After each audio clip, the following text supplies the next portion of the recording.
नारायण नारायण। आज हम पढ़ रहे हैं श्रीमद् भागवत प्रवचन बाय स्वामी तेजोमयानंदा जी और हम शुरू कर रहे हैं महात्म्य। ओम। श्रीमद् भागवत अष्टादश पुराणों में सर्वश्रेष्ठ महापुराण माना जाता है। व्युत्पत्ति के अनुसार भागवत का एक अर्थ है भगवतः इदम भागवतम, जो भगवान का है उसे भागवत कहते हैं। भागवत भगवान का स्वरूप है। भगवान श्री कृष्ण और भागवत एक हैं। दूसरा अर्थ है भगवान के स्वरूप को दिखाने वाला जो शास्त्र है वह भागवत है। तीसरा अर्थ है भगवतः अयम भागवतः, जो व्यक्ति भगवान का बन जाता है उसे भी भागवत कहते हैं। अतः भागवत का अर्थ होता है भगवान का भक्त। इसका अर्थ यह हुआ कि भगवत तत्व, उसे जानने का साधन और उसे जानने वाला व्यक्ति सभी भागवत कहलाते हैं। भागवत का एक और भी अर्थ होता है भा माने प्रकाश, चैतन्य, ज्ञान स्वरूप। यह परमात्मा का स्वरूप है। ऐसे परमात्मा को जानने का, उनके समीप पहुंचने का साधन भी तो चाहिए। इसीलिए दूसरा अक्षर आता है ग। ग का अर्थ होता है जानना और जाना।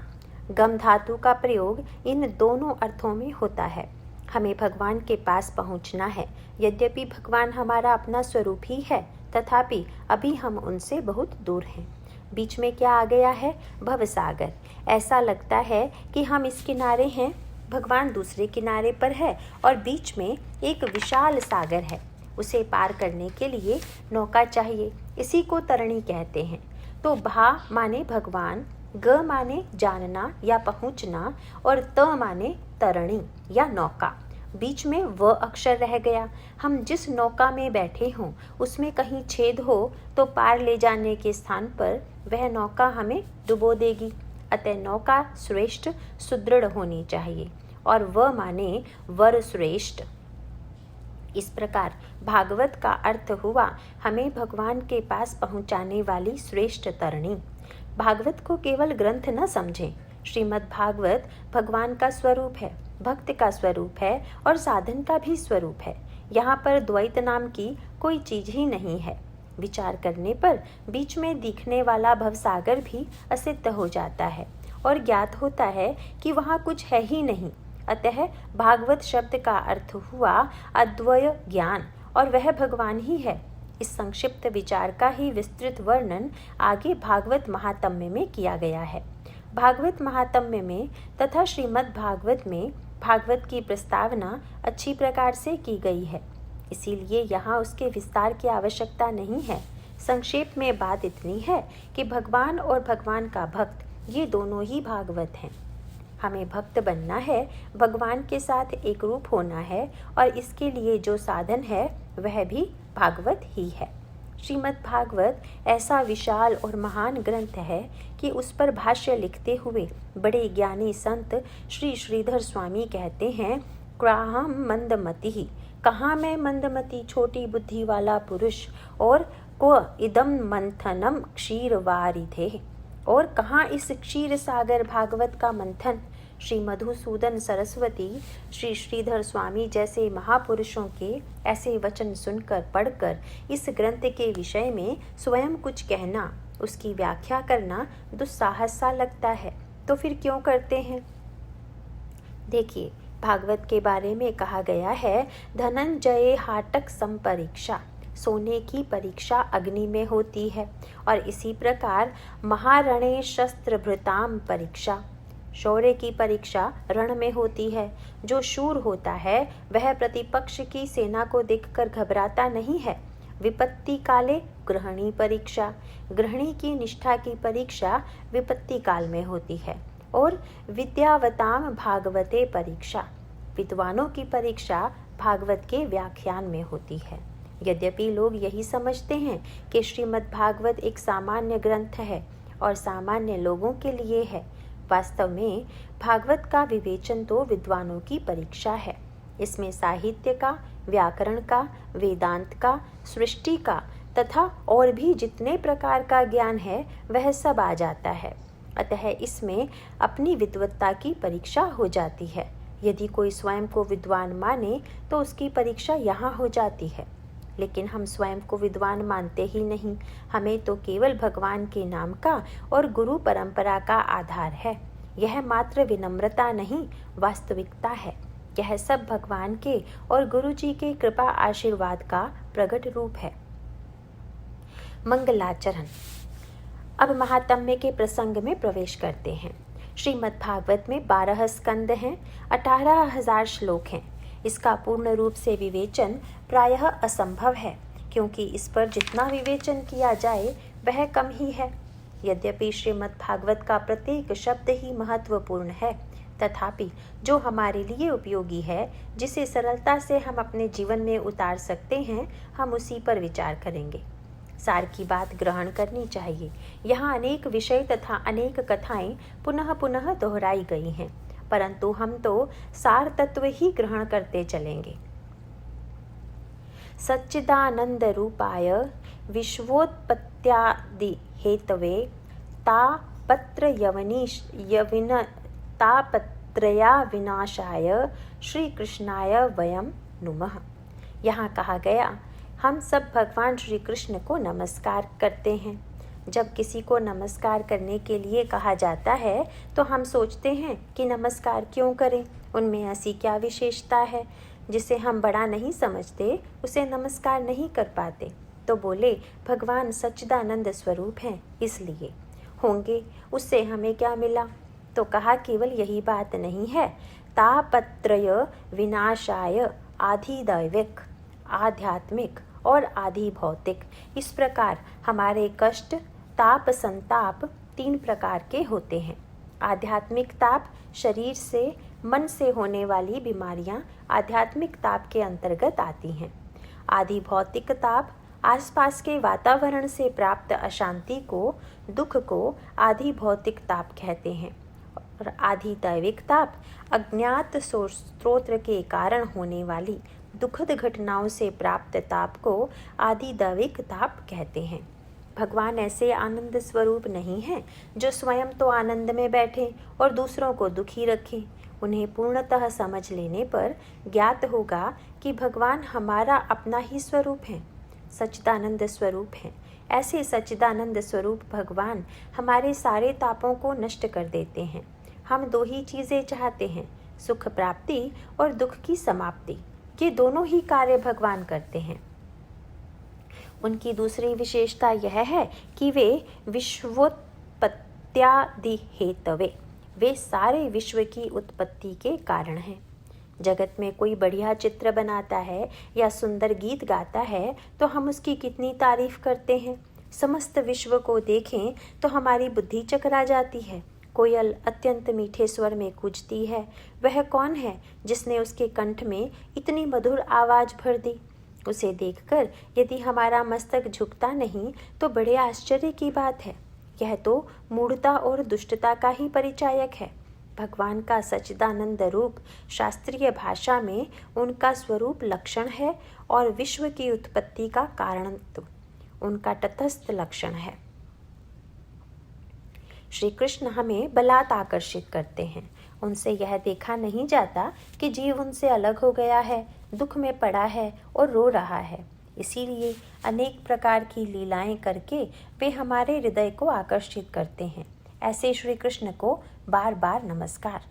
इसके बाद हम भगवान शुकदेव जी को नमस्कार करते हैं। भागवत के अनेक वक्ता और श्रोता हुए हैं, परंतु शुकदेव जी के समान कोई वक्ता नहीं हुआ। श्रीमद् भागवत की गुरु परंपरा में नारायण भगवान आदि गुरु हैं। उनके शिष्य हैं ब्रह्मा जी, ब्रह्मा जी के शिष्य हैं नारद मुनि, नारद जी के शिष्य हैं भगवान वेद व्यास जी और व्यास जी के शिष्य हैं श्री शुकदेव जी। शुकदेव जी का ऐसा विलक्षण प्रभाव है कि उनके आगमन पर बड़े बड़े महर्षियों की सभा में भी सबके सब उठकर खड़े हो जाते हैं। स्वयं व्यास भगवान भी खड़े हो जाते हैं। यद्यपि शुकदेव जी आयु में सबसे छोटे 16 वर्ष के हैं।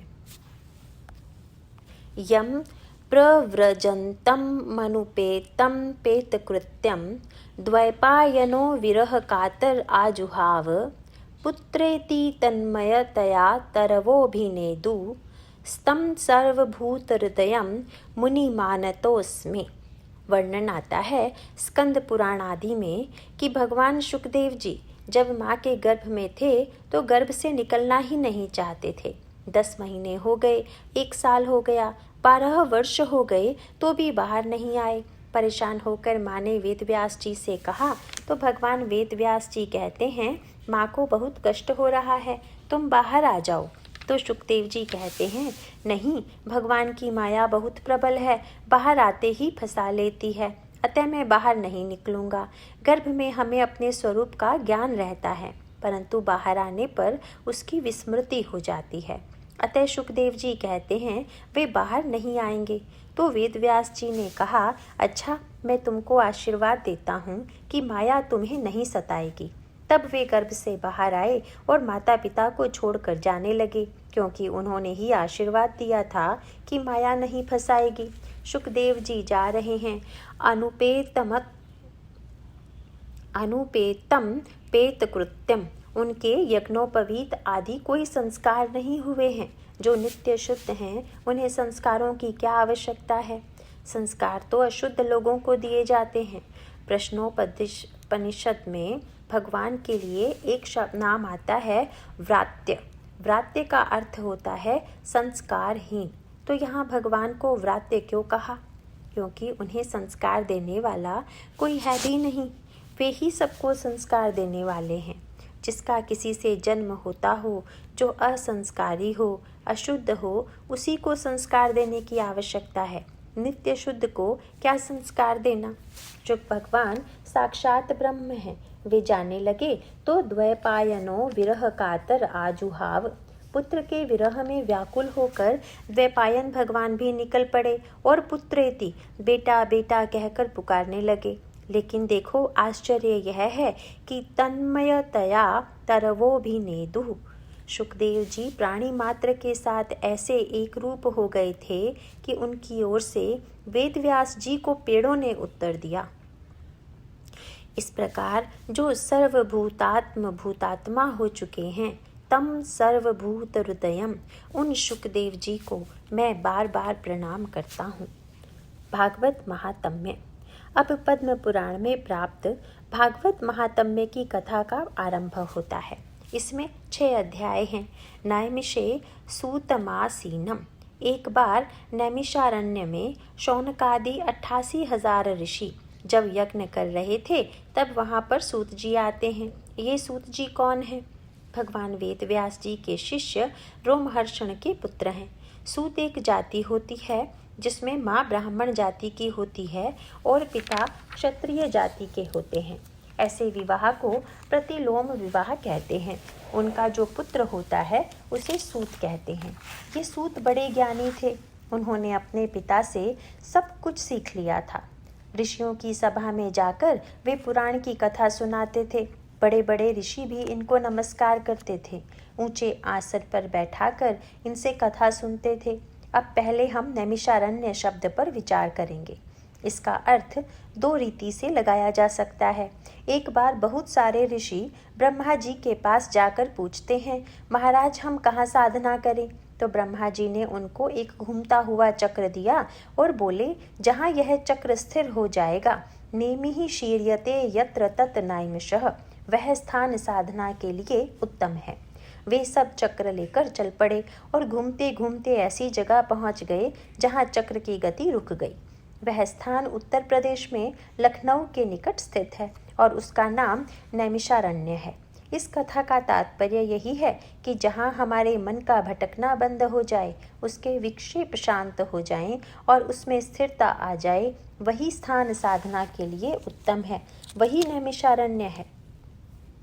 अब दूसरी रीति से देखें तो नैमिष शब्द का अर्थ होता है एक क्षण अथवा पलक झपकना। तो जहाँ भगवान ने क्षण मात्र में सभी दैत्यों का संहार कर डाला था, उस स्थान को नैमिषारण्य कहते हैं। अतः अर्थ दोनों का एक ही हुआ। जहाँ पर हमारे मन की गति वृत्तियाँ स्थिर हो जाती हैं या हमारी आसुरी वृत्तियाँ तत्क्षण समाप्त हो जाती हैं, वह नैमिषारण्य है। जैसे प्रायः लोग जब पहली बार किसी आश्रम में जाते हैं तो कहते हैं, देखो यहाँ कितनी शांति है। कहीं कहीं पहुंचकर लगता है कि मन को बड़ी शांति मिल रही है। ऐसे स्थान को ही नैमिषारण्य कहते हैं। ऐसे नैमिषारण्य में 88,000 ऋषि यज्ञ कर रहे हैं। स्वर्ग प्राप्ति के लिए। कहीं कहीं स्वर्ग प्राप्ति का अर्थ परमात्मा प्राप्ति होती है, परंतु कर्मकांड से प्राप्त स्वर्ग तो स्वर्गलोक ही होता है। स्वर्ग यज्ञ के बीच बीच में मध्यांतर हुआ करता है। उस समय भगवान के नाम का जप, कथा श्रवण आदि करने का विधान है। 88,000 ऋषियों के प्रमुख शौनक जी सूत जी को नमस्कार करते हैं और उन्हें आसन पर बैठाकर निवेदन करते हैं। सूताख्याहि कथासारम मम कर्ण रसायनम। हे सूत, आप मेरे कानों को अमृत लगने वाली भगवान की कथा सुनाइए। अब कथा शब्द का अर्थ भी समझ लेना चाहिए। प्रायः हम कथा का अर्थ कोई कहानी किस्सा ही समझते रहते हैं, परंतु वास्तव में तो कथा का अर्थ है कथ यानी कहना। हम कहते किसके लिए हैं? किसी वस्तु को प्रकाशित करने के लिए, उसका बोध कराने के लिए। कथयते प्रकाशयते यथा। जिसके द्वारा कोई चीज़ कही जाती है, प्रकाशित की जाती है, उसे कथा कहते हैं। इसीलिए राम कथा का तात्पर्य केवल कोई कहानी नहीं होता। अब रामचंद्र जी कौन हैं, उनका क्या स्वरूप है, यह सब जिसमें प्रकट किया जाता है उसे राम कथा कहते हैं। तो शौनक जी कहते हैं, आप मुझे ऐसी कथा सुनाइए जिसे सुनकर भक्ति, ज्ञान, वैराग्य बढ़ने लगते हैं और मोह, माया, आसक्ति, राग, द्वेष, क्रोध आदि घटने लगते हैं। इस कलयुग के जीव आसुर दुष्ट भाव को प्राप्त होकर बड़े दुखी हो रहे हैं, तो उनके लिए अपने शुद्ध स्वरूप को प्राप्त करने का, कृष्ण प्राप्ति का सबसे बड़ा पावनकारी और शीघ्र फलदायी साधन कौन सा है? आज हम लोग इंस्टेंट कॉफ़ी के युग में हैं। हमें सभी कुछ तत्क्षण चाहिए, भगवत प्राप्ति भी। कुछ लोग कहते हैं, स्वामी जी कथा तो 2.5 घंटे तक चलती रहती है और वह बहुत लंबा समय होता है। आप 2 मिनटों में हमारे लिए कोई उपदेश दे दीजिए। 2 मिनटों में बताया तो जा सकता है तत्वम असि, लेकिन क्या समझ में आएगा? तो जीवों के लिए सबसे सरल साधन बताया गया, भगवान नाम स्मरण। कल्प वृक्ष आदि हमें जो चाहिए हो उसे दे सकते हैं, लौकिक सुख, स्वर्ग आदि भी दे सकते हैं, लेकिन गुरु तो वैकुंठ ही प्रदान करते हैं। वैकुंठ का अर्थ स्वर्गलोक नहीं समझना। वैकुंठ वह है जहाँ पर माया की गति कुंठित हो जाती है। विकुंठिता बुद्धिर यत्र भवेत। जहाँ बुद्धि विकुंठित हो जाती है, कुंद हो जाती है, वैकुंठ कोई साधारण लोक नहीं होता। शौनक जी का प्रश्न सर्व कल्याणकारी होने के कारण उत्तम माना जाता है। हमारे प्रश्न प्रायः व्यक्तिगत होते हैं, जैसे मेरा विवाह कब होगा आदि, या फिर लौकिक तथा आर्थिक समस्याओं के निवारणार्थ ही होते हैं। और उन प्रश्नों के समाधान के लिए हम ज्योतिषी के पास जाते रहते हैं। एक आदमी ज्योतिषी के पास जाकर कहने लगा, मुझ पर एक के बाद एक संकट ही संकट आ रहे हैं, क्या मुझे इनसे निवृत्ति मिलेगी? ज्योतिषी ने कहा, तुम्हारी 7.5 चल रही है, अगले 7 साल तक तुम्हें दुख ही प्राप्त होने वाला है। वह बोला, 7 साल के बाद तो दुख से छुटकारा मिल जाएगा ना? तो बोले, नहीं, 7 साल तक सहते सहते तुम्हें दुख सहने की आदत हो जाएगी। तो प्रश्न ऐसा हो जिससे यह भवरोग ही मिट जाए, दुखों की जड़ ही मिट जाए, कठिनाइयों को एक एक करके कब तक दूर करते रहेंगे? कहा गया है कि बिना पूछे बताना नहीं चाहिए और अन्यायपूर्वक या अनादरपूर्वक पूछे तो भी नहीं बताना चाहिए। सूत जी कहते हैं, तुमने बड़ा अच्छा प्रश्न पूछा है। भगवान ने तुम्हारी बड़ी प्रीति है और तुमने आदरपूर्वक पूछा है, इसीलिए मैं सर्व सिद्धांतों का सार तुम्हें सुनाता हूँ। काल व्याल मुख ग्रास त्रास निर्षाण हेतवे श्रीमद्भागवतम शास्त्रम कलौ कीरेण भाषितम। संसार के भय तथा दुखों को पूर्णतः नष्ट करने वाले अमृत का नाम है श्रीमद् भागवत। इससे बढ़कर मन शुद्धि का और कोई साधन शास्त्र नहीं है। यहाँ ध्यान देने योग्य बात यह है कि जन्मांतरे भवेत पुण्यम तदा भागवतम लभेत। अनेक जन्मों के पुण्य फलीभूत होने पर भागवत श्रवण का सुअवसर प्राप्त होता है। जो लोग इस रहस्य को नहीं जानते वे कहते हैं यह सब तो प्रशंसा है, विज्ञापन है। देखो, ऋषि मुनियों को न तो विज्ञापन करके कुछ बेचना था और न ही किताबें छपवा कर बेचनी थी। वे तो ऐसे थे कि जब तक कोई आकर पूछता नहीं था तब तक बताते भी नहीं थे। सच बात तो यह है कि भागवत ग्रंथ की, भगवान की और भक्त की जितनी स्तुति की जाए वह कम ही है। आगे बढ़िया बात बताते हैं। शुकदेव जी जब परीक्षित राजा को कथा सुनाने के लिए तैयार हो गए तब देवता लोग अमृत कुंभ लेकर वहां पर पहुंच गए और शुकदेव जी से कहने लगे, महाराज, इन्हें शाप मिला है कि तक्षक आएगा और उसके दंश से इनका मरण होगा, तो इन्हें हम यह अमृत कुंभ दिए देते हैं। यह भागवतामृत आप हमें दे दीजिए। शुकदेव जी उन देवताओं की ओर देखकर कहते हैं, क्व सुधा क्व कथा लोके क्व काचः क्व मणिर्महान् ब्रह्मरातो विचार्यैवं तदा देवांस हासः। कहाँ तुम्हारा अमृत और कहाँ यह भागवत कथा? इस अमृत को पीकर तुम्हारा कौन सा प्रयोजन सिद्ध हुआ है? न तो तुम सब अमरण धर्मा हुए, न ही तुम्हारा दुख दूर हुआ। ऐसे अमृत के बदले में तुम लोगों को यह कथा दे दूं? ये अभक्त हैं। अभक्तांश तांश्च विज्ञाय न ददो। इनके हृदय में भगवान की भक्ति नहीं है। ऐसा जानकर शुकदेव जी ने भागवत कथा देवताओं को नहीं दी। तुलसीदास जी तो साफ साफ कहते हैं, आए देव सदा स्वार्थी। इनको केवल अपना स्वार्थ दिखाई देता है। इस प्रसंग से यह बात बताई गई कि देवताओं के लिए भी यह कथा दुर्लभ है। क्यों दुर्लभ है? बोले, वे भोग में आ सकते हैं। यदि उन्हें कथा की प्राप्ति हो भी जाती तो वे उससे उकता जाते, उसका आनंद नहीं ले पाते। परंतु जिन्होंने संसार को खूब परख लिया है और इसी कारण उन्हें संसार से कुछ लेना देना नहीं है, ऐसे विरक्त लोगों के लिए यह कथा उपलब्ध होती है। वे ही इसके श्रेष्ठ अधिकारी हैं। शुकदेव जी ने देवताओं को यह कथा नहीं दी। यह जानकर ऋषियों को बड़ा आश्चर्य हुआ। श्रीमद् भागवत श्रेष्ठ है और उसमें भी भागवत सप्ताह विशेष है, क्योंकि पूरा भागवत कहाँ तक पढ़ा जाए। अतः कम से कम 7 दिन में भागवत कथा सुन ही लेनी चाहिए। राजा परीक्षित को जब शाप मिला था कि 7वें दिन तक्षक नाग उन्हें काट खाएगा और उनका मरण होगा, यह जानकर राजा ने सब कुछ छोड़ दिया और गंगा किनारे जाकर बैठ गए। इसका अभिप्राय क्या हुआ? उन 7 दिनों में भागवत कथा सुनाकर शुकदेव जी ने उनके मरण को दूर कर दिया। यहाँ विशेष ध्यान देने योग्य बात यह है कि हम सबका मरण भी 7वें दिन ही होने वाला है। वह कैसे? एक सप्ताह में 7 ही दिन होते हैं। किसी न किसी दिन हमारा भी मरण होने वाला है। सप्ताह का कोई भी दिन 7वां हो सकता है।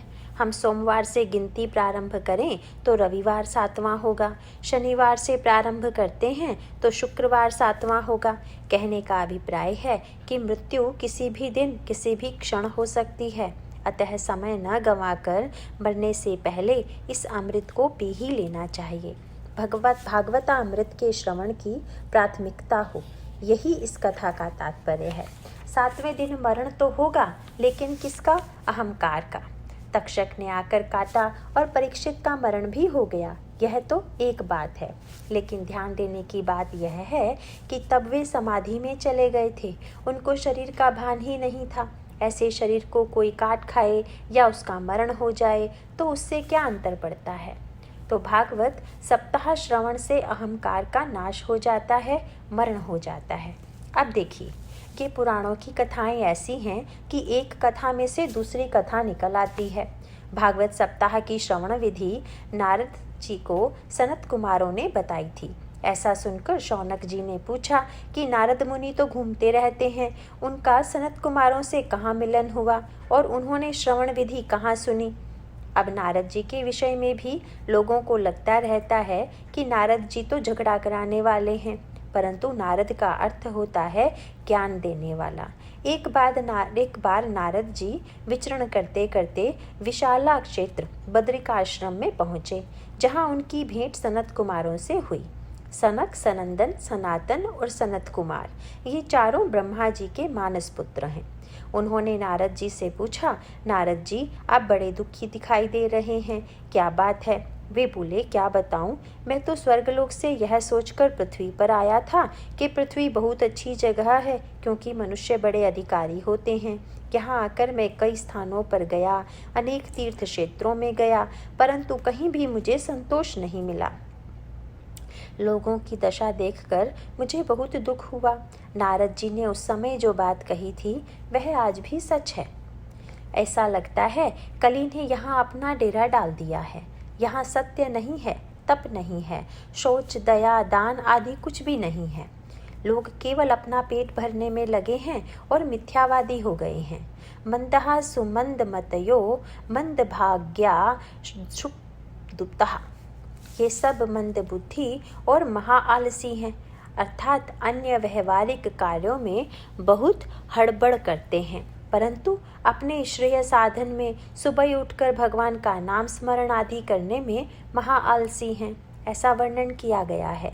कलयुग के लोगों को भगवान नाम का भजन करने को कहें तो बोलते हैं, खाली पेट भजन ना होए, अच्छा तो थोड़ा खा लो और उसके बाद भजन कर लो। तो कहते हैं भोजन के बाद भजन नहीं शयन होता है।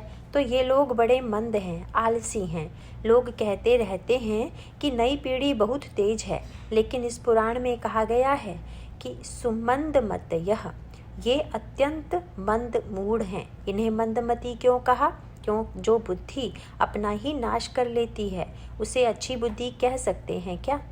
जरा सोचो, आज विज्ञान की इतनी प्रगति हो रही है, नए नए आविष्कार हो रहे हैं, लेकिन उनका प्रयोग करने में भी भय लगता है। आज हमारी बुद्धि ऐसी हो गई है कि हम अपना तो नाश करते ही हैं, दूसरों का भी विनाश कर डालते हैं। इसका क्या लाभ है? इससे न तो आत्म कल्याण होता है, न ही किसी और का कल्याण होता है। अच्छा, कोई आलसी हो, मंदमती हो, लेकिन उसका भाग्य तेज हो तो बोले मंद भाग्य, उनका भाग्य भी कुछ अच्छा नहीं है। ये एक क्षण में हंसते हैं और दूसरे क्षण में रोते हैं। और उपद्रुतः, इनके मार्ग में न जाने कितने विघ्न आते रहते हैं। ये शांति से कभी कोई काम कर ही नहीं पाते। पाखंड निरतः और विरक्तः सब परिग्रहा, जो अपने आप को विरक्त कहते हैं, उनके पास धन आदि परिग्रह है, घर में पत्नी का राज्य चल ही रहा है। आज भी हम देखते हैं कि किसी किसी घर में लिखा हुआ मिलता है, I am the boss of the house and I have my wife's permission to say so. मैं घर का स्वामी हूँ और ऐसा कहने के लिए मुझे अपनी पत्नी की अनुमति है। तरुणी प्रभुता गेहे श्याल को बुद्धिदायकः, पत्नी का भाई परामर्श देने वाला बना है। और लोग ऐसे लालची हो गए हैं कि पैसे के लिए अपने बच्चों तक का भी विक्रय कर देते हैं। तीर्थ स्थान, आश्रम आदि दुष्ट लोगों के द्वारा घेर लिए गए हैं। यह देखकर मैं बहुत हैरान और दुखी हुआ कि लोग वेद भी बेचने लगे हैं। नारद जी तथा भक्ति का संवाद। नारद जी आगे कहते हैं कि चलते चलते मैं वृंदावन पहुंचा। वहां मैंने एक आश्चर्य देखा। एक सुंदर तरुणी स्त्री और 2 वृद्ध तरुण थे। वृद्ध तरुण बोले, हाँ, वे उसके बेटे थे, लेकिन वृद्ध हो गए थे और बेहोश पड़े थे। उस स्त्री के साथ उसकी सखियां भी थी जो उसकी सेवा कर रही थी। वह तरुण युवती रो रही थी। जब उसने मुझे देखा तो मेरे पास आई और कहने लगी, नारद जी, आप जैसे संतों का दर्शन बड़ी कठिनाई से और बड़े भाग्य से होता है, आप मेरा दुख दूर कीजिए। तो मैंने उससे पूछा कि तुम कौन हो? वह बोली, भक्ति रीति ख्याता, मैं भक्ति हूँ। ये दोनों मेरे पुत्र हैं, ज्ञान और वैराग्य। और ये स्त्रियाँ गंगा, यमुना, कावेरी आदि नदियाँ हैं, मेरी सेवा में लगी हैं। परंतु मैं बहुत दुखी हूँ। मेरा जन्म द्रविड़ देश में हुआ, कर्नाटक में मेरी वृद्धि हुई, महाराष्ट्र में थोड़ी और बड़ी हुई और गुजरात में जाकर क्षीण हो गई। इसका अर्थ यह हुआ कि गुजरात में भक्ति नहीं है। गुजरात के लोगों ने इसको अच्छे भाव से लिया है। बोले, हमारे यहाँ भक्ति नहीं है तो हमें भक्ति करने की ज़्यादा आवश्यकता है, इसीलिए भागवत का प्रचार भी गुजरात में ज़्यादा है। तो भक्ति माता कहती हैं, वहाँ मैं जर्जर हो गई, बूढ़ी हो गई और मेरे बेटे भी बूढ़े हो गए। वृंदावन में आकर मैं तो युवा हो गई, परंतु ये दोनों बूढ़े ही बने हुए हैं। कैसी विचित्र बात है कि माता तो युवा हो और बेटे बूढ़े हो गए हों। देखो, जगत में जब ज्ञान भक्ति वैराग्य को कोई पूछने वाला न रहे तो वे बूढ़े ही हो गए हैं कि नहीं। अभी जो हम दूरदर्शन ही करते बैठे रहते हैं तो राम दर्शन कृष्ण दर्शन कहाँ से होगा, भगवत दर्शन कहाँ से होगा, क्योंकि आज टीवी मीडिया की मांग बिक्री ही ज़्यादा है। हमारे जो शास्त्र हैं, धर्म ग्रंथ हैं, वे आउट ऑफ प्रिंट बूढ़े हो गए हैं। यहाँ पर ज्ञान भक्ति वैराग्य बूढ़े हो गए, ऐसा कहने का तात्पर्य है कि उन्हें पूछने वाला कोई नहीं है, उनका महत्व ही नहीं रहा। वृंदावन में भक्ति की बड़ी महिमा है, इसीलिए कहाँ वहाँ भक्ति तरुण हो गई। वृंदावन गोकुल आदि के लोग भगवान श्री कृष्ण के सगुण रूप के उपासक हैं। उन्हें वेदांत की चर्चा अच्छी नहीं लगती, वे ज्ञान वैराग्य को नहीं मानते, इसीलिए वहाँ ये दोनों बेहोश पड़े हैं। बोले, सब जगह भगवान दिखते हैं तो वैराग्य किससे करें। तो भक्ति माता कहती हैं, आप मेरे पुत्रों के लिए कुछ कीजिए, उन्हें पुनः युवा बना दीजिए। नारद जी ने कहा, हरि शम ते करिष्यति, चिंता मत करो, भगवान सब ठीक करेंगे। यहाँ लोग भोग विलास में आसक्त हो गए हैं, इन्होंने ज्ञान वैराग्य की ओर ध्यान देना छोड़ दिया है, इसीलिए ऐसी स्थिति हो गई है। वृंदावन में लोग तुम्हें तो पूछते हैं, इसीलिए तुम ठीक हो गई, परंतु ग्राहक अभावात इन्हें लेने वाला कोई नहीं रहा, इसीलिए इन्हें नींद सी आ गई है। ये मरे नहीं हैं, अतः इसमें घबराने की कोई आवश्यकता नहीं है। यह तो कलयुग का प्रभाव है। राजा परीक्षित ने कलयुग को छोड़ दिया, मारा नहीं, इसीलिए यह गड़बड़ी हो गई है। भक्ति ने पूछा, राजा परीक्षित इतना बलशाली था, उसने कली को छोड़ क्यों दिया, मारा क्यों नहीं। तो बोले, यह राजा बहुत समझदार था, सारग्राही था। उसने देख लिया कि इस कलयुग में बड़े पाप कर्म नीच कर्म होंगे, लेकिन इस कलयुग का एक बहुत बड़ा वैशिष्ट्य है, इसमें भगवान का नाम लेने मात्र से ही सारे प्राणी मुक्त हो जाएंगे। कलयुग के जैसा कोई युग नहीं है। दूसरे युगों में भगवत प्राप्ति के बड़े कठिन कठिन साधन बताए गए हैं, लेकिन कलयुग में नाम से ही मोक्ष की प्राप्ति हो जाएगी, इसीलिए उन्होंने कलयुग को छोड़ दिया। इसका अर्थ क्या हुआ? यही कि हम सबको भगवान नाम स्मरण करना चाहिए। बस इतनी लंबी कहानी बताने का यही तात्पर्य है। इस कलयुग में लोग बड़े कुकर्म करने लगे हैं, वेद भी बेचने लगे हैं, कथा भी बेचने लगे हैं, इसलिए कथा का सार चला गया और तीर्थ क्षेत्रों में घोर कर्म करने वाले अभक्त लोग भी रहने लगे, तो तीर्थ क्षेत्रों का सार भी चला गया है। अब तुम्हारे लिए मैं इनको जगाता हूँ, तुम वृथा खेद मत करो, भगवान का नाम लो। भक्ति ने कहा, मैं धन्य हूँ। योग व्रत तप से जो बात नहीं हो सकती वह भक्ति से हो सकती है।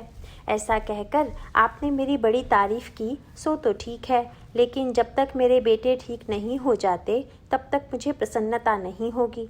अब नारद जी ज्ञान वैराग्य के पास जाकर उनके कान में बोलते हैं, ज्ञान प्रबुध्यताम शीघ्रम रे वैराग्य प्रबुध्यताम। अरे ज्ञान उठो, वैराग्य उठ जाओ। कितनी विस्मयकारी बात है। जिस प्रकार कोई हमें जगाता है, उसी प्रकार ज्ञान वैराग्य को जगाने के लिए नारद जी वेद वेदांत का पाठ करने लगे। वेद वेदांत सुनने पर भी ज्ञान वैराग्य नहीं जागे तो नारद जी गीता जी का पाठ करने लगे। धर्म क्षेत्रे कुरुक्षेत्रे से लेकर मतिर्मम तक, अर्थ से लेकर इति तक, तो जृंभंतौ साल सावुभौ। ज्ञान वैराग्य थोड़ा जगकर फिर सो गए। भगवान नारद जी आश्चर्यचकित होकर कहते हैं, अहो निद्रा कथम याति। अरे कैसी निद्रा है, ये जागते ही नहीं। उसी समय आकाशवाणी हुई, नारद जी दुखी मत होइए, आपका कार्य सफल होगा, परंतु इसके लिए आपको एक सत्कर्म करना पड़ेगा। वह सत्कर्म क्या है, यह आपको ऋषियों से पता चलेगा। तब उस सत्कर्म का पता लगाने के लिए नारद जी अनेक ऋषि मुनियों के पास जाते हैं, परंतु कोई नहीं बता पाता कि वह सत्कर्म कौन सा है। सारे जगत में हाहाकार मच जाता है। बोले, यह ऐसी घटना है कि जिसका उपाय नारद जी भी नहीं जानते। कुछ लोग यह कहने लगे कि यदि वेद वेदांत से भी ज्ञान वैराग्य नहीं जागते तो अब कोई उपाय नहीं हो सकता। नारद जी की सनत कुमारों से भेंट। नारद जी भी सोच में पड़ गए कि अब मैं क्या करूं। चिंतित होकर वे बद्रीवन चले गए। बोले अब मैं तपस करूंगा। इतने में वहां सनत, सनक, सनातन और सनंदन चारों कुमार आ गए। उनको देखकर नारद जी बड़े प्रसन्न हो गए। नमस्कार करके कहते हैं, महाराज आपकी बड़ी कृपा है कि मैंने आपका दर्शन पाया। फिर सारी कथा सुनकर कहते हैं कि अब आप ज्ञान वैराग्य को जगाने का उपाय बताइए। मेरी समझ में नहीं आ रहा है कि मैं क्या करूं। सनत कुमारों ने कहा, नारद जी तुम धन्य हो, श्रेष्ठ हो। इतनी निराशा होने पर भी तुमने इस उद्यम को नहीं छोड़ा। तुम वास्तव में भगवान के बहुत बड़े भक्त हो। अब तुम चिंता मत करो, हमने पहले से उपाय सोच कर रखा है। सत्कर्म सूचको नूनम ज्ञान यज्ञ स्मृतो बुधई श्रीमद्भागवतालापः सतु गीतः शुकादिभिः। भागवत सप्ताह करो, उससे ज्ञान वैराग्य जाग जाएंगे। बोले इसकी दवाई पहले से ज्ञात है। कभी कभी कोई रोग हो जाता है और उसकी दवाई मालूम नहीं होती। हम डॉक्टर के पास जाते हैं, वह हमें कहीं और भेज देता है, परंतु रोग कहीं ठीक नहीं होता। कोई जानकार आकर कहता है तुम्हारे घर में तुलसी का पौधा है कि नहीं, बस उसका काढ़ा पी लो। कभी कभी उपाय इतना सरल होते हुए भी हमें ज्ञात नहीं होता और हम दूसरे बड़े बड़े उपाय करते रहते हैं, ऑपरेशन आदि कराने चले जाते हैं। बोले तुम भागवत सप्ताह करो, तुम्हारा कार्य संपन्न होगा। जिस प्रकार सिंह की गर्जना से जंगल के छोटे छोटे प्राणी, श्रृगाल आदि सब भाग जाते हैं, उसी प्रकार भागवत श्रवण से कली के सभी दोष भाग जाते हैं। यहाँ नारद जी ने बहुत बढ़िया प्रश्न पूछा है। वे सनत कुमारों से कहते हैं, यह बात मेरी समझ में नहीं आती। आखिर भागवत वेद वेदांत से अलग बात तो बताता नहीं। भागवत के समस्त श्लोकों में वेदांत ही बताया गया है। तब वेद से बढ़कर भागवत की ऐसी क्या विशेषता है? क्या भागवत में ऐसी कोई नई बात बताई गई है जो वेदों में ना हो?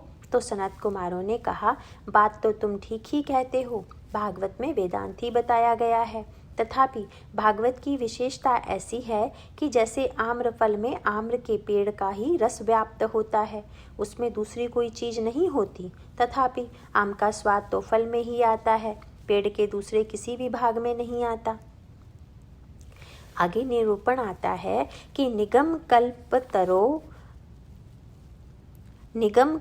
तरोर गलितम फलम। यह भागवत वेद रूपी कल्प वृक्ष का पका हुआ फल है जो स्वयं गिरा है। देखो, पेड़ का ही सार फल में होता है, लेकिन पेड़ में और फल में अंतर होता है कि नहीं? और जैसे दूध से ही घी बनता है, लेकिन दीपक जलाना हो तो घी के स्थान पर दूध डाल देंगे तो दिया जलेगा क्या? दूध से ही घी बनता है, लेकिन घी की अपनी अलग विशेषता है। इसी प्रकार गन्ने का जो रस है वह गन्ने से अलग है। इक्षुणामपि मध्यांतम शर्करा व्याप्य तिष्ठति पृथग भूता च सा मिष्टा तथा भागवती कथा। गन्ने में जो शक्कर है वह पूरे गन्ने में व्याप्त है, लेकिन गन्ने का सारा ही भाग मीठा है क्या? नहीं।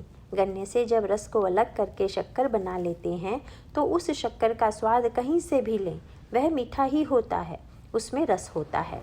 इदम भागवतम नाम पुराणम ब्रह्म सम्मितम भक्ति ज्ञान विरागाणाम स्थापनाय प्रकाशितम।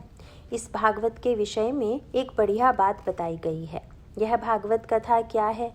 बोले ब्रह्म के समान है। ब्रह्म शब्द का तात्पर्य वेद भी माना जाता है, अतः यह भागवत वेद की बराबरी का है। उसको पुराण ग्रंथ कहकर छोटा नहीं समझना चाहिए। सच बात तो यह है कि वह वेद की बराबरी का ही नहीं, वेद से भी ऊंचा है, क्योंकि भागवत को निगम कल्प तरोर गलितम फलम कहा गया है।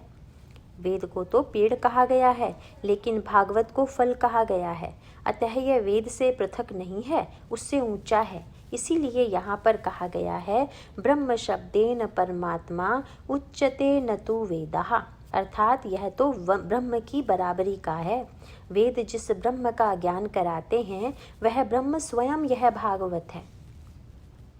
इसीलिए प्रारंभ में ही हम देख चुके हैं कि भागवत कोई ग्रंथ या पुस्तक नहीं है, उसको अक्षर मात्र नहीं समझ लेना, वह तो परमात्मा का स्वरूप ही है।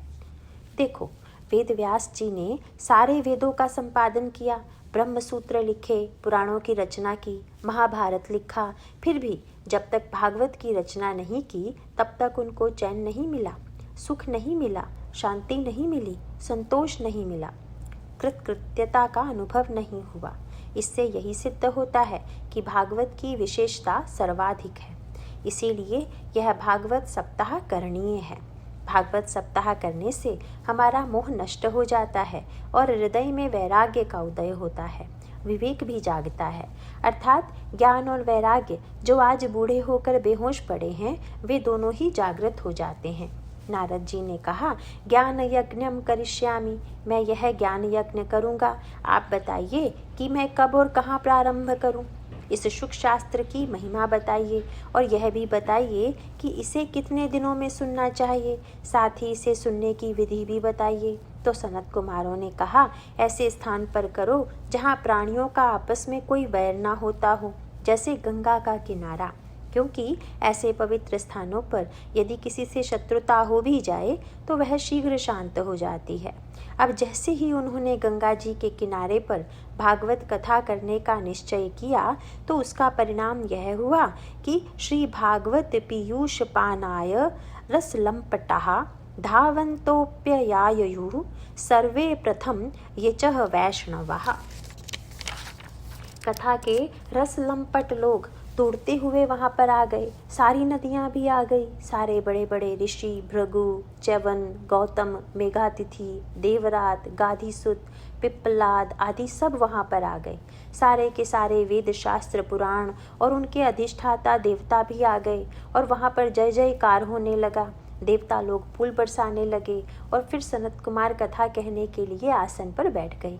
उन्होंने सबसे पहले भागवत का महात्म्य बताना प्रारंभ किया। तावत् संसार चक्रेस्मिन् भ्रमते अज्ञानतः पुमान् यावत् कर्णगता नास्ति शुक शास्त्र कथा क्षणम्। कहते हैं तभी तक लोग संसार में भटकते रहते हैं जब तक उनके कान में भागवत कथा नहीं पड़ी हो। एक बार भागवत कथा सुन लेने से ही यह भ्रमण भटकना बंद हो जाता है। बहुत बड़े बड़े शास्त्र पढ़ने की कोई ज़रूरत नहीं है। आजन्म मात्रपि येन शठेन किंची चित्तम विधाय शुक शास्त्र कथा न पीता चांडाल वंज खरवद्वत तेन नीतम मिथ्या स्वजन्म जननी जनी दुख भाजा। जिन्होंने जन्म लेकर एक बार भी भागवत कथा नहीं सुनी, उन्होंने अपनी माँ को बहुत कष्ट दिया और उसका यौवन हर लिया है। उनका जीवन गधे घोड़े से भी निकृष्ट है। धिक्तम नरम पशु समम भुवि भार रूप मेवम वदंती दिवी देव समाज मुख्या। ऐसे लोग पशु के समान हैं। अंतर इतना है कि उनके सींग और पूंछ नहीं है, लेकिन है पशु के जैसे ही। एक शास्त्र में तो यहाँ तक कहा गया कि वे पशु से भी गए बीते हैं। बोले एक और अंतर यह है कि पशु घास खाते हैं और आदमी घास नहीं खाता। वह घास नहीं चरता, यह भी पशुओं का बड़ा भाग्य है, नहीं तो पशुओं के लिए घास भी बाकी नहीं बचती। ऐसी बात कही गई है। इसका अर्थ यह है कि पहले हम मनुष्य जन्म की दुर्लभता को समझें और फिर उसको श्रेष्ठ बनाएं। तो यहाँ कहना यही चाहते हैं कि यह भागवत कथा बड़ी दुर्लभ है। अब इस कथा को कितने दिनों में सुने, किस कथा से प्रारंभ, किस दिन से प्रारंभ करें? बोले दिना नाम नियमो नास्ति। कोई पूछे कि मेरे पास मिठाई है, कौन से मुहूर्त में खाना शुरू करूं? तो इसमें मुहूर्त क्या देखना, तुम्हारे हाथ में आई है तो उसे खाना शुरू करो। अच्छा कहाँ से शुरू करूं? बोले मिठाई है, कहीं से भी शुरू करो, इधर से करो या उधर से, वह तो सब ओर से मीठी ही लगने वाली है। लेकिन भागवत कथा सत्य, ब्रह्मचर्य इत्यादि के साथ सुननी चाहिए। पूरे भागवत का एक एक शब्द विस्तार से नहीं सुन सकते तो 7 दिन में भागवत कथा सुननी ही चाहिए। बड़े बड़े साधनों से भी जिन फलों की प्राप्ति नहीं होती, वे सब सप्ताह श्रवण से ही प्राप्त हो जाते हैं। निःश्रेयसे भागवतं पुराणं जातं कुतो योग विदादि सूचकम। शौनक ऋषि सूत जी से पूछते हैं कि जिस भागवत की आप इतनी प्रशंसा करते हैं उसमें इतनी शक्ति कहाँ से आ गई। सूत जी बोले, भगवान श्री कृष्ण जब अपना अवतार समाप्त करके यहाँ से जा रहे थे तब उद्धव जी उनके पास जाकर कहने लगे, भगवान आप यहाँ से चले जाएंगे, यहाँ पर कलयुग का प्रवेश हो जाएगा और सारे लोग दुखी हो जाएंगे। उनके उद्धार का कोई शक्तिशाली साधन भी तो होना चाहिए।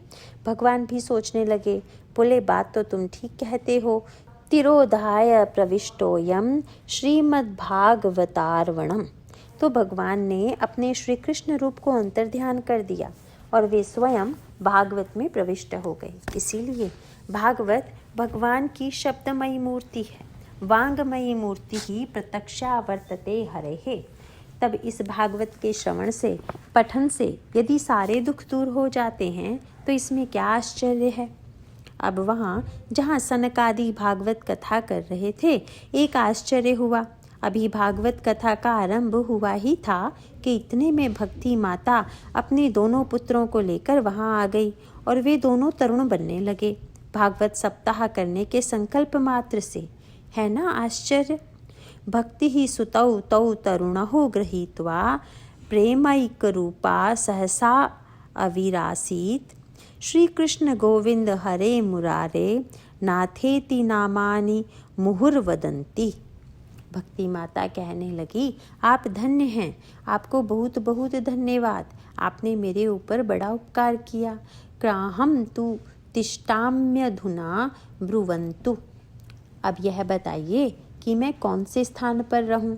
सनत कुमारों ने कहा, तुम वैष्णव लोगों के हृदय में रहो।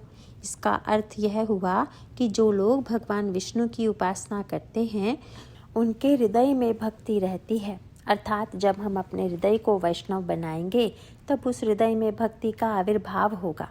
सकल भुवन मध्ये निर्धनास्तेऽपि धन्या निवसति हृदये येषां श्री हरेर्भक्तिरेका। हरिरपि निजलोकं सर्वथातो विहाय प्रविशति हृदि तेषां भक्तिसूत्रोपनद्धः।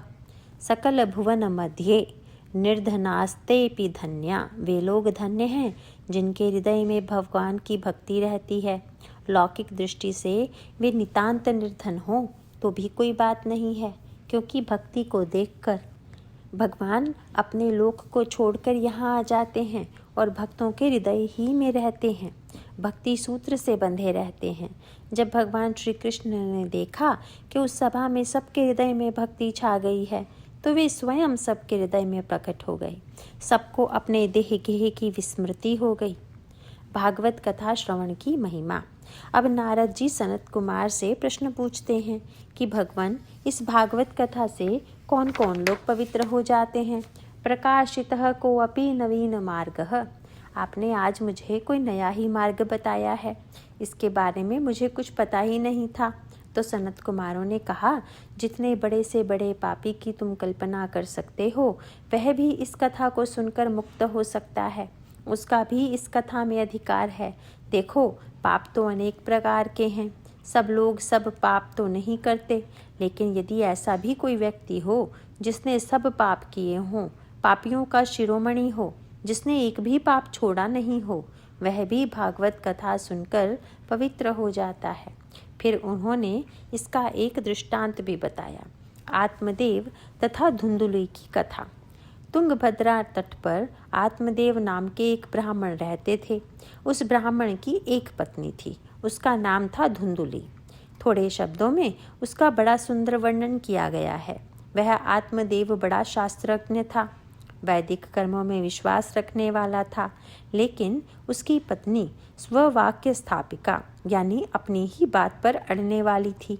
वह सबके ऊपर आरोप लगाती रहती थी।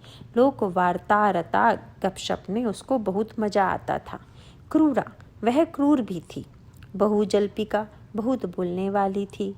शूरा च ग्रहीकृत्येषु, ग्रह के कार्यों में बहुत कुशल थी। और कलह प्रिया, झगड़ा करना उसको बहुत अच्छा लगता था।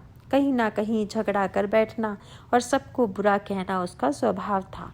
कहीं जाना हो और उसे न बुलाया जाए तो बस नाराज होकर शाप देने लग जाती थी।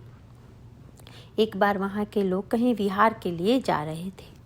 जाते समय किसी को याद आ गया कि धुंधली को तो बुलाया ही नहीं, बाद में उसको गुस्सा आ जाएगा, वह झगड़ा करेगी।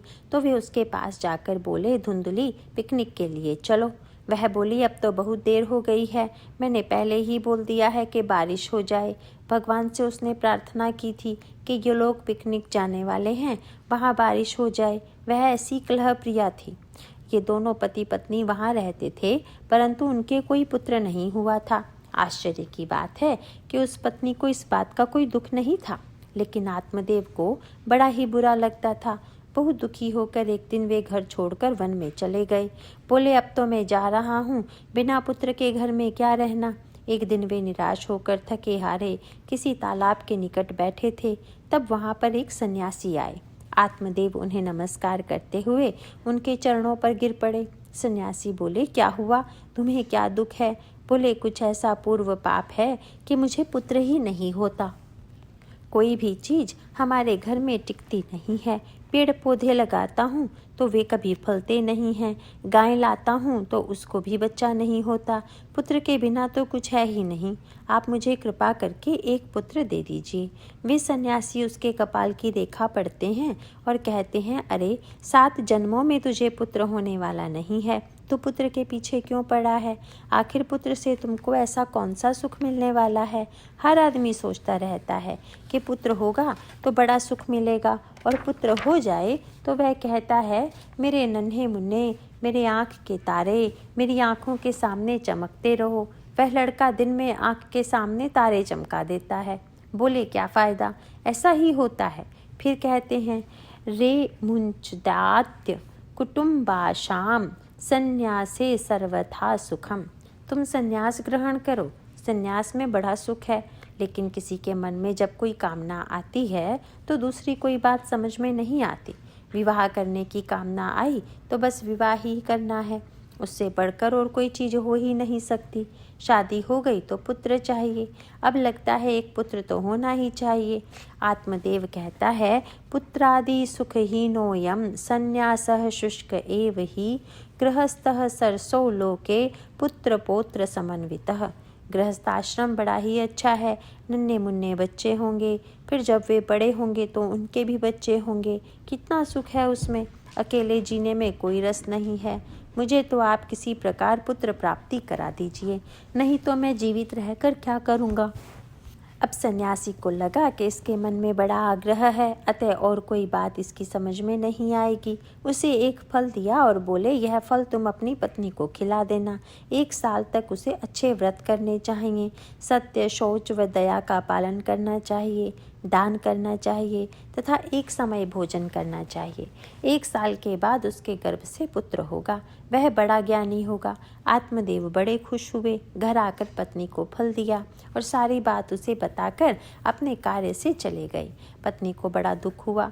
बोली, अब मैं यह फल खाऊंगी तो गर्भ रहेगा और शरीर बढ़ेगा, तब काम करना कठिन हो जाएगा। घर में इतना सारा काम रहता है, दिन में 1 बार खाने के लिए बोला गया है। ऐसा करने से मुझ में ताकत नहीं रहेगी। ताकत नहीं रहेगी तो घर का काम कैसे होगा। और मानो कभी गांव में चोर डाकू आ गए तो गर्भ के कारण मैं भाग भी नहीं पाऊंगी। यह सब भागवत में लिखा हुआ है। दैवाद घाटी व्रजेद ग्रामे पलायेद गर्भिणी कथम। मैं ऐसी सुकुमारी हूँ, गर्भ धारण के ये सब दुख मैं कैसे सहन कर पाऊंगी। सत्य, शौच, दान, दया, तप, ये सब कठिन नियम हैं, ये सब तो मुझसे नहीं हो पाएंगे।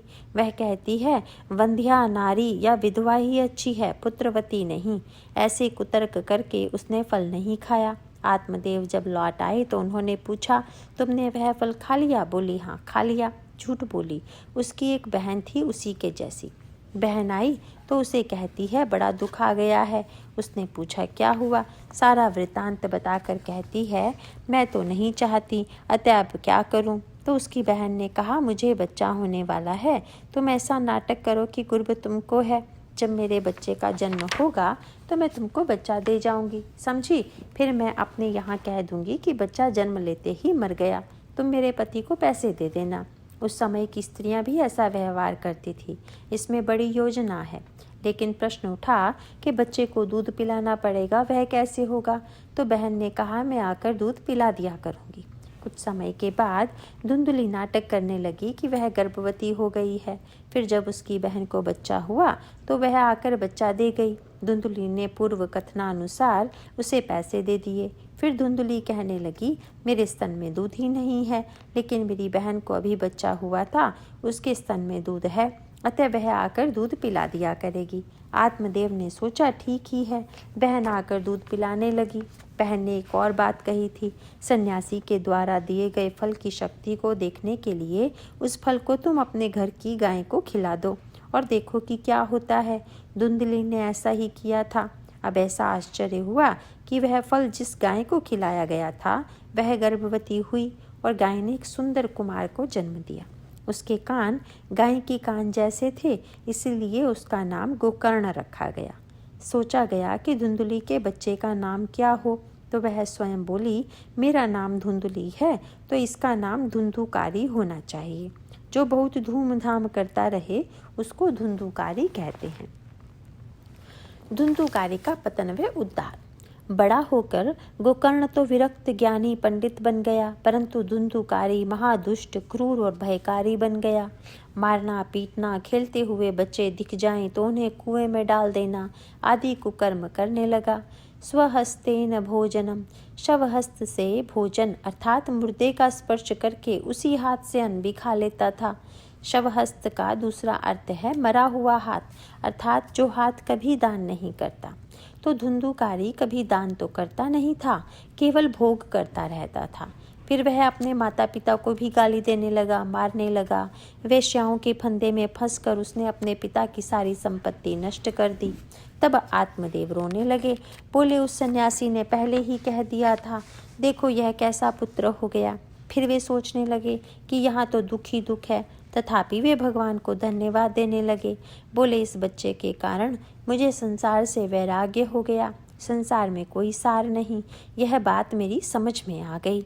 तब गोकर्ण, जो बड़ा समझदार पुत्र था, वह कहता है, पिताजी अब आप छूटी आशाएं छोड़कर वन में चले जाइए। आत्मदेव बोले, बेटा मैं वन में जाकर क्या करूं, मुझे समझा कर बता दो, मुझे कुछ भी समझ में नहीं आ रहा है।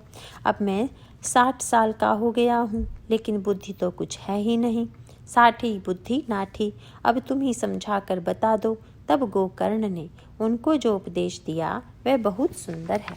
गोकर्ण ने कहा, देहे स्थिमांस रुधिरे अभिमतिम त्यज त्वं जाया सुतादिषु सदा ममताम विमुंच पश्यानिशं जगदिदं क्षणभंगनिष्ठं वैराग्य अगर सिको भव भक्तिनिष्ठः धर्मं भजस्व सततं त्यज लोक धर्मान सेवस्व साधु पुरुषान् नहि काम तृष्णाम् अन्यस्य दोष गुण चिंतमाशु पुक्तवा सेवा कथा रसमहो नितराम पिबत्वम्। यह देह अस्थि मांस रक्त से भरा हुआ है, ऐसे देह को यह मेरा स्वरूप है, यही मैं हूँ, ऐसा जो मान लिया है, इस बुद्धि को अर्थात देह में जो अहमता है उसे छोड़ दीजिए और पत्नी घर पुत्र को मेरी पत्नी मेरा घर मेरा पुत्र मान लिया है, इस मम बुद्धि को भी छोड़ दीजिए। यह जग अत्यंत क्षणिक है, अतः वैराग्य के रस का स्वाद चखते हुए धर्म का पालन कीजिए और साधु पुरुषों की सेवा कीजिए। दूसरों के गुण दोषों को देखना, उनका चिंतन करना छोड़कर भागवत कथा में रम जाइए। इस प्रकार गोकर्ण ने आत्मदेव को बड़ा सुंदर उपदेश दिया। अपने पुत्र की बात मानकर आत्मदेव जंगल में चले गए। वहाँ वे श्रीमद् भागवत के 10वें स्कंद का पाठ करने लगे और फिर उनकी मुक्ति हो गई। अब धुंधुकारी अपनी माँ को लात मारता है और बोलता है, पैसा निकाल नहीं तो मारूंगा। वह बेचारी इतनी परेशान हो गई कि एक दिन कुएं में कूदकर उसने आत्महत्या कर ली।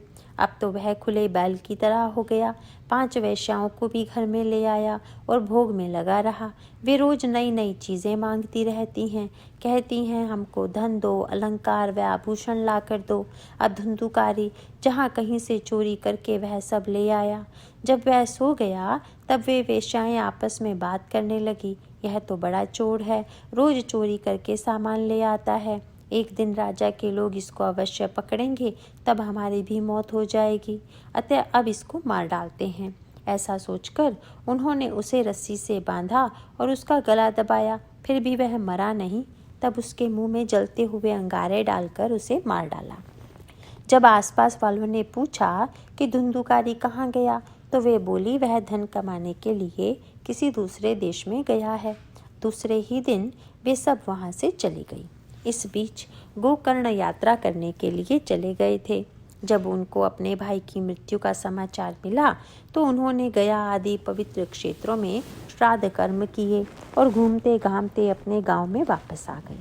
रात में जब वे अपने आंगन में सो रहे थे तब वहाँ एक भयंकर दृश्य देखा। एक बड़ा ही भयंकर प्राणी था, जो कभी बकरे की शक्ल वाला तो कभी भैंसे की शक्ल वाला, कभी गंधर्व की तो कभी देवता की आकृति वाला हो जाता था। गोकर्ण सोचने लगे कि यह कौन है, कोई भयानक प्राणी अथवा कोई प्रेत आत्मा लगता है। बोले तुम कौन हो, लेकिन वह उत्तर नहीं दे पा रहा था। गोकर्ण घबराए नहीं, उन्होंने उसके ऊपर जल छिड़का तो उसमें बोलने की शक्ति आ गई। बोले मैं तुम्हारा भाई धुंधुकारी हूँ। अपने घोर कर्मों के फलस्वरूप मुझे यह प्रेत योनि प्राप्त हो गई है।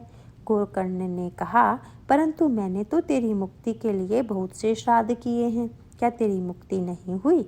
धुंधुकारी कहता है कि मैंने इतने पाप किए हैं कि तुम ऐसे हजारों श्राद्ध करोगे तो भी मेरी मुक्ति नहीं होगी। गोकर्ण बोले तो अब मैं क्या करूं? वह कहता है मुझे नहीं मालूम, लेकिन तुम कुछ उपाय करो। गोकर्ण द्वारा भागवत कथा। प्रातः उठकर गोकर्ण सोचने लगे कि इसके लिए अब क्या करें। पास के गांव वाले लोग मिलने के लिए आते हैं, तब उन लोगों से भी पूछकर वे सूर्य भगवान की उपासना प्रार्थना करते हैं। सूर्य भगवान प्रसन्न होकर कहते हैं कि तुम भागवत सप्ताह करो, सब ठीक हो जाएगा। देखो घूम फिर कर बात आ गई भागवत सप्ताह पर। बोले अच्छा। तत्काल भागवत सप्ताह का आयोजन किया गया। सब लोग आंगन में बैठ गए। गोकर्ण ने भागवत कथा कही। वहाँ पर एक बांस पड़ा था जिसमें 7 गांठें थी। प्रेतात्मा धुंधुकारी को और कहीं जगह नहीं मिली तो वह बांस में जाकर बैठ गया। एक दिन की कथा हुई तो एक गांठ फट गई, दूसरे दिन की कथा हुई तो दूसरी गांठ फट गई। लोगों की समझ में नहीं आ रहा था कि यह कुछ फटने की आवाज़ कहाँ से आती है। 7वें दिन कथा समाप्ति पर बांस की आखिरी गांठ भी फट गई और उस बांस में से एक दिव्य देहधारी जीव निकला। वह गोकर्ण को प्रणाम करके बार बार धन्यवाद देता है कि भैया तुमने मुझे इस दुर्गति से बचा लिया, मैं तुमको किस प्रकार से धन्यवाद दूं। सारे लोग आश्चर्यचकित होकर देख रहे थे। देखते ही देखते उसके लिए बैकुंठ से विमान आया। तब गोकर्ण ने हरिदासों से पूछा, अरे यहाँ हमारे इतने सारे श्रोता हैं, सब ने भागवत कथा सुनी है, तुम केवल इसी के लिए विमान लेकर आए हो, अन्य सभी लोगों के लिए विमान नहीं लाए? यह क्या बात हुई कि एक जो प्रेत आत्मा है उसी को लेकर जा रहे हो? यह कैसे हुआ? श्रवण तो सबने किया, फिर फल भेद कैसे हुआ? हरिदासों ने बहुत सुंदर उत्तर दिया। वे बोले, श्रवणस्य विभेदेन फल भेदोत्र संस्थितः श्रवणं तु कृतं सर्वैन तथा मननं कृतम्। श्रवण तो सब लोगों ने किया लेकिन मनन नहीं किया, इसी से फल भेद हो गया। श्रवण तो सब लोग कर रहे थे, लेकिन वे सोच रहे थे कि आज कथा समाप्ति पर घर जाकर गाय का दूध निकालना है, दूध बेचना भी है, कोई मिलने के लिए आने वाला है, आदि नाना प्रकार के विचार कर रहे थे। तो उनका मन व्यग्र हो गया, विक्षिप्त हो गया। अतः बाद में उन्होंने कथा पर कुछ विचार नहीं किया। लेकिन इस प्रेतात्मा को कुछ काम ही नहीं था। उसको जैसा दुख हो रहा था, पानी दिखता है लेकिन पी नहीं सकता, खाना दिखता है लेकिन खा नहीं सकता, ऐसा दुख दूसरों को नहीं हो रहा था। वे सब आराम से बैठे थे। वह जिस प्रकार छटपटा रहा था कि इस गति से मैं कैसे निकलूं, वैसी व्याकुलता दूसरों में नहीं थी। अतः उन्होंने कथा के विषय पर मनन नहीं किया। सब लोग श्रवण कुमार हो गए, मनन कुमार नहीं हुए। तात्पर्य यह है कि जिसका श्रवण किया है उस पर मनन करना चाहिए। तब गोकर्ण ने अपने नगरवासियों से कहा, हम लोग पुनः एक बार भागवत कथा कर लेते हैं। इस बार कथा में गायें, भैंस, गधे, घोड़े या पत्नी बच्चे को याद नहीं करना, एकाग्र चित्त से कथा का श्रवण करना। दूसरी बार कथा का आयोजन किया गया और कथा के अंत में सब लोगों के लिए विमान आ गया। अयोध्यावासिनः पूर्वं यथा रामेण संगतः तथा कृष्णेन ते नीता गोलोकम योगी दुर्लभम। भगवान श्री कृष्ण स्वयं सब लोगों को वैकुंठ ले गए। कैसे? जैसे श्री राम जी अयोध्या वासियों को साकेत लोग ले गए थे। हम भी 7वें दिन की प्रतीक्षा करेंगे। देखो, हमारी संस्कृत भाषा बड़ी सुंदर है। उसमें एक शब्द के अनेक अर्थ होते हैं। विमान शब्द का एक अर्थ होता है हवाई जहाज, और दूसरा अर्थ लें तो मान माने अभिमान और वी माने गया। ऐसा विमान आ जाना चाहिए। विवेक चूड़ामणि में ज्ञानी पुरुषों के बारे में एक श्लोक आता है, विमान मालप्य शरीर में तद भुनक्त्य शेषान विषयानुपस्थितान परिच्छया बालवदात्मवेत्ता यो अव्यक्तलिंगो अनुष्ट बाह्यः। अभिमान सहित होकर कोई देह में रहता है तो वह मुक्त ही है। बोले, यह तो बड़ी चतुराई है। उड़ने वाला विमान न आए तो किसी को दुख ना हो, लेकिन पहले से ही दूसरा अर्थ बतला रहे हैं। सच बात तो यह है कि ऐसा विमान जरूर आएगा। इस प्रकार यह सुंदर इतिहास बताया गया, जिसे सुनने से सारे पाप ताप नष्ट हो जाते हैं। सनत कुमारों द्वारा भागवत सप्ताह व उसकी विधि। इसके बाद सनत कुमारों ने भागवत कथा श्रवण की विधि बताई।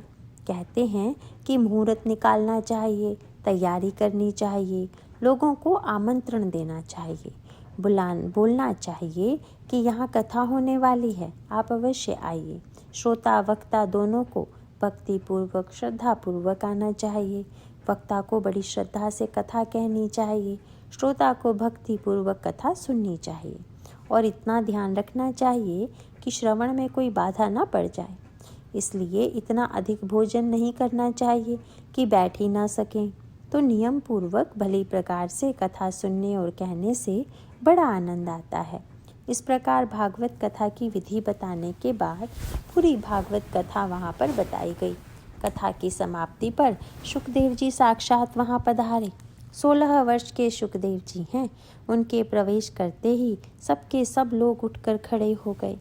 स्वर्गे सत्ये च कैलासे वैकुंठे नासतयं रसः अतः पिबन्तु सद्गाम्या मामा मुंचत कहिर्चित। शुकदेव जी कहते हैं, अरे यह भागवत रस तो स्वर्गादि लोकों में भी प्राप्त नहीं होता।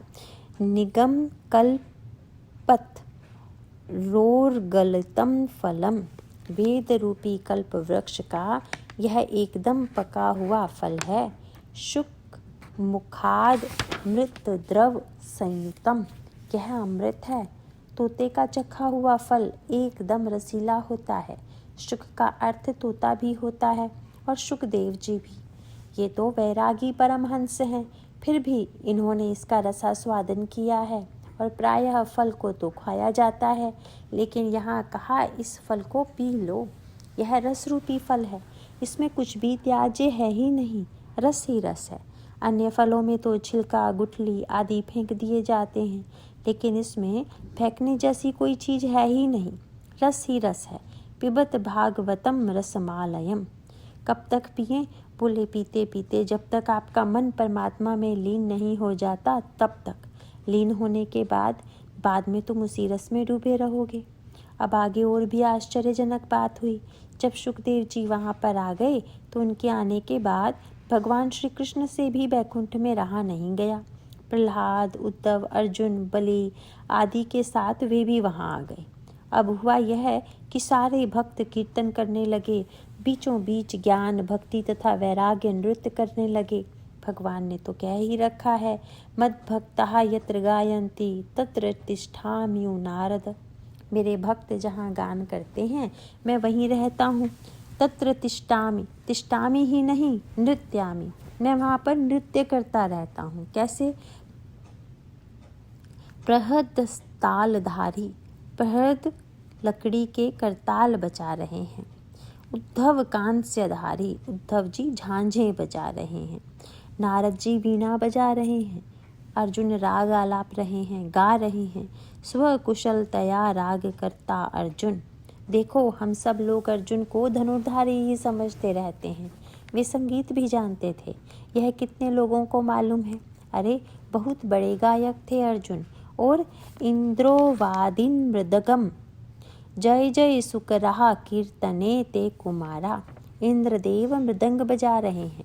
कीर्तन के बीच बीच में सनत कुमार आदि जय जयकार करते हैं।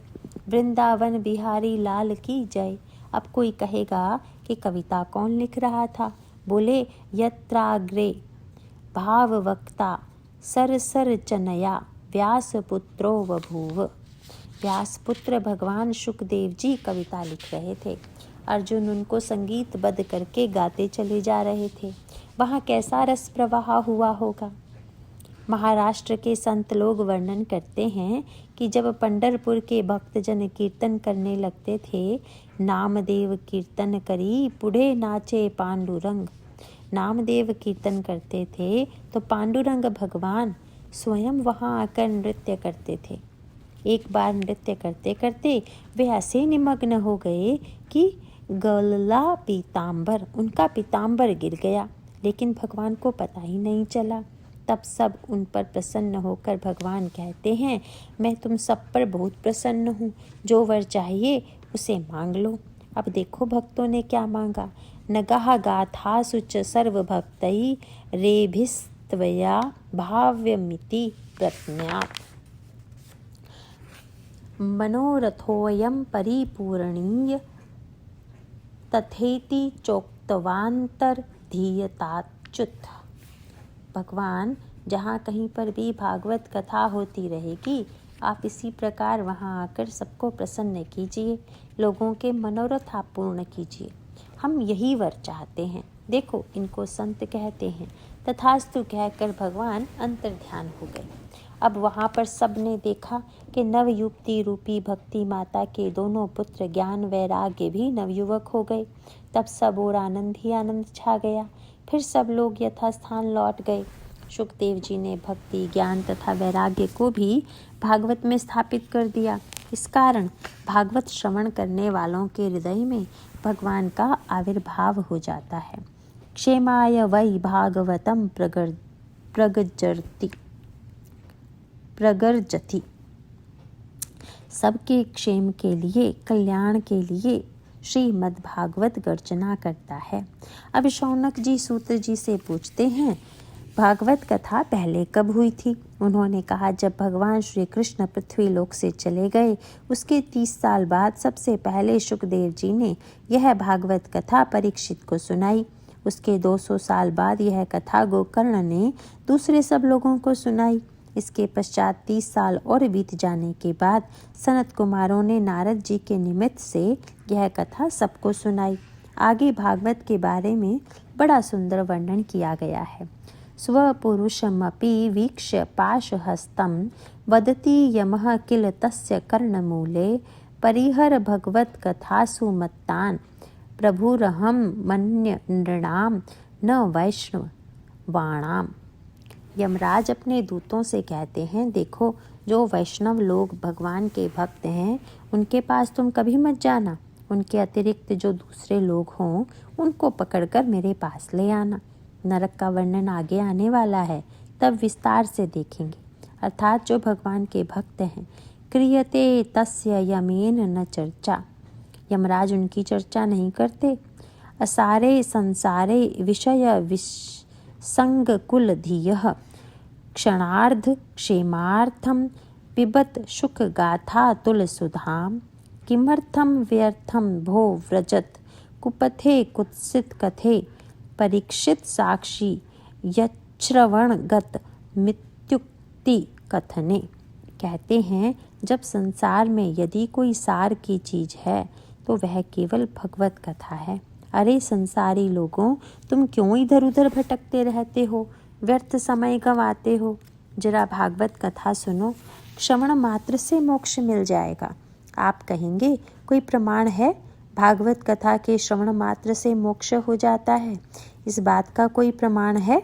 कहते हैं परीक्षित साक्षी, राजा परीक्षित उसका प्रत्यक्ष प्रमाण है। भागवत कथा सुनने मात्र से उसकी मुक्ति हो गई, और क्या चाहिए। इस प्रकार भागवत कथा के महात्म्य का वर्णन हुआ। तो एक बार फिर स्मरण कर लेते हैं कि भागवत क्या है। भागवत भगवान का स्वरूप है, भगवान की प्राप्ति का साधन है, और जो भगवान की प्राप्ति कर लेता है उसको भी भागवत कहते हैं। इस प्रकार साधन, साध्य और साधक तीनों एक ही हैं, उनमें भेद नहीं रह जाता। इसीलिए कहा गया है कि पुराण ब्रह्म स्वरूप ही हैं। इससे सब प्रकार के पापों से मुक्ति हो सकती है। अरे आप जैसे ही भागवत कथा सुनेंगे आपको अपने आप पता चल जाएगा। तो इसके साथ महात्म्य का प्रसंग समाप्त होता है। ओम।